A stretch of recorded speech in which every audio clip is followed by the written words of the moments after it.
Hey guys, Leif here from iTech. Today I'm going to show you how you can configure the settings for the paper trays. So this is a common scenario. I'll just show you what I've got in the paper trays here. I might have one tray with just plain A4 paper.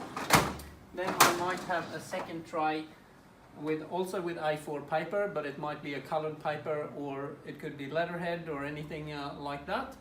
And what the problem is with having two trays of the same type, if you've got letterhead or yellow or colored paper in there, you may want to be able to exclude that from the auto printing, because what the problem could be that when the plain paper runs out, it might just start wasting and printing on the colored or letterhead paper. So I'm going to show you how we can stop that from happening.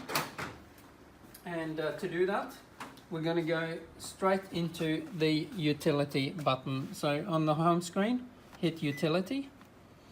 Then we're going to go into the user settings, number 2. So we don't need to go into admin settings for this one. We're going to go into number 1, system settings. And under the system settings, we've got a setting for paper tray settings, so number 4. So when I click on that, we've got a couple of different options, but we're going to go into number 1, auto tray selection settings. So when I click on that, I'll just explain how this screen works.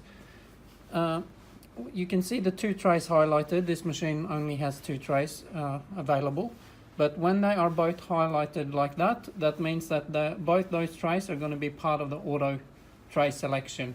So when it's part of the auto tray selection, that means that, you know, when one paper tray runs out, it's just going to start feeding from the next one. And on the right hand side of this, we've got the tray priority, which means when you're printing with the auto settings, which are the default settings, it'll start using tray 1 until it's empty. Then it's going to start printing on from tray 2. And to prevent this from happening, if I just unselect this one, tray 2, that now means that we have excluded tray 2 from auto select. So if you look at the right hand side, the priority is to print from tray 1, and when tray 1 is finished, there is no other tray to start printing from because we've turned it off.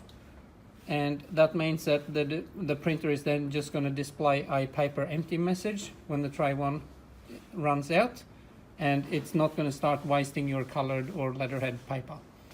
And then we're just going to hit OK to save that, close, write out. And there you go. That's how you can solve that problem.